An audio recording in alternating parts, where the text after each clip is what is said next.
हरे कृष्णा।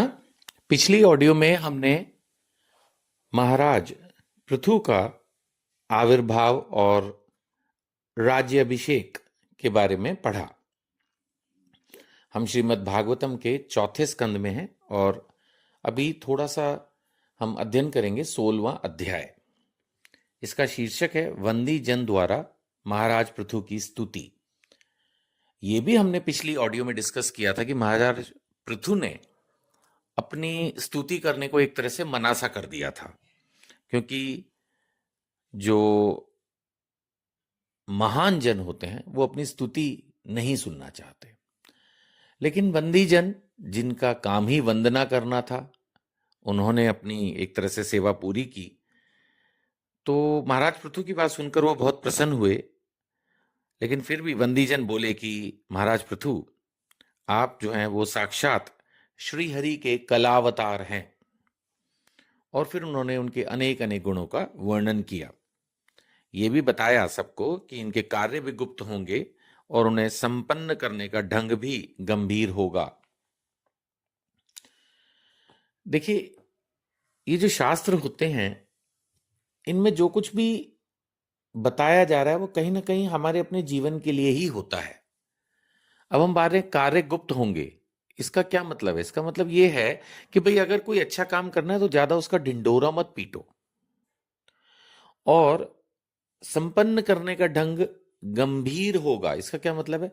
अपनी कार्य योजनाएं अगर किसी वरिष्ठ से डिस्कस करनी है तो बात अलग है। अपनी कार्य योजनाओं का भी ढिंडोरा मत पीटो, जो कर रहे हो करो, दैट्स इट। वो सही तरीका होता है।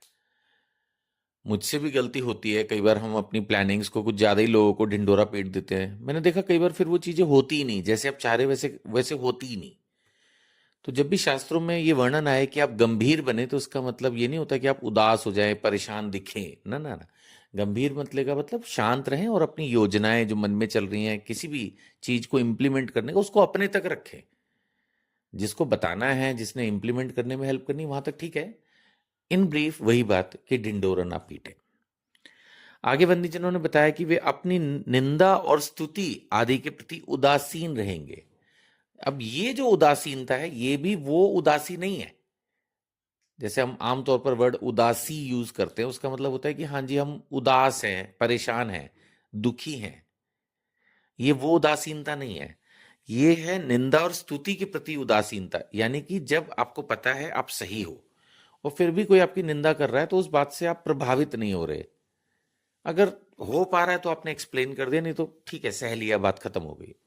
यह है निंदा के प्रति उदासीनता। ऐसे स्तुति, कोई आपकी प्रशंसा कर रहा है, हम ये पहले भी डिस्कस कर चुके, तो भी हम उसके लिए इग्नोरेंट से ही हैं। कर रहा है, प्रशंसा करने दो।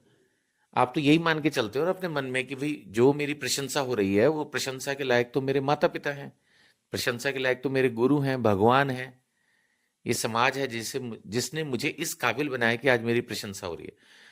तो जब ठीक है, फिर प्रशंसा हो रही है तो हो रही है, उससे आप बहुत अपने आप को गौरवान्वित महसूस नहीं करते। क्योंकि अगर हमारी कोई प्रशंसा कर दे और हम गौरवान्वित हो जाए, तो फिर घमंड आ जाता है और वहां फिर गड़बड़।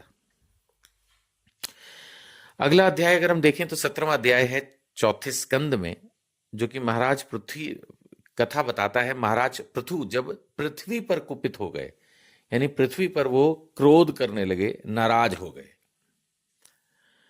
सो जब महाराज पृथु का राज्य अभिषेक हुआ तो उन दिनों पृथ्वी जो है वो अन्नहीन थी। प्रजा ने राजा से रक्षा की गुहार की। पृथु महाराज ने विचार किया कि पृथ्वी ने स्वयं ही अन्न और औषधि को अपने भीतर छिपा लिया है। तो क्रोध में आकर पृथु महाराज ने निर्णय किया कि पृथ्वी को बाण से मार देना चाहिए। शस्त्र उठाए देखकर पृथ्वी कांप उठी और गौ का रूप धारण करके भागने लगी, पर कहीं भी छुप न सकी। हार कर उन्होंने फिर पृथु महाराज से ही याचना की और कहा कि आप तो सबकी रक्षा करते हैं और मैं निरपराध हूं। फिर उन्होंने एक बात कही जो हम सबके लिए जानने योग्य है। पृथ्वी जो है बोली महाराज पृथु को कि स्त्री अगर कोई अपराध भी करे तो साधारण पुरुष भी उन पर हाथ नहीं उठाते, और आप तो दीन वत्सल हैं।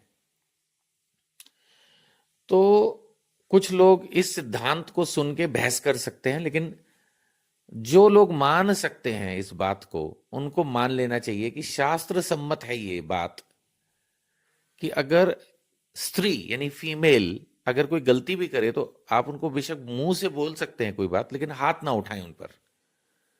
ये शास्त्रों के अनुसार है। अब जिनको नहीं मानना, जिनको बहस करनी है, जो बोलेंगे नहीं नहीं लेडी तो इक्वल होती है, जब हर सेंस में इक्वल है तो फिर हम तो उनकी धुनाई भी करेंगे, जैसे लड़कों के साथ लड़ते हैं वैसे लड़कियों से भी लड़ेंगे, ये गलत है। शास्त्र यही कहते हैं कि स्त्री पर हाथ नहीं उठाना चाहिए। फिर आगे बढ़ते हैं। महाराज पृथु ने कहा कि तूने पूर्व काल में ब्रह्मा जी के उत्पन्न किए हुए अन्न के बीज अपने में लीन कर लिए, अब अपने गर्भ से निकालती ही नहीं हो। अब महाराज पृथु ने भी एक लॉजिक दिया कि जो दुष्ट अन्य प्राणियों के प्रति निर्दयी हो वह राजा के द्वारा मारने के योग्य है। मैं फिर से रिपीट कर रहा हूं, पृथु महाराज ने क्या बोला?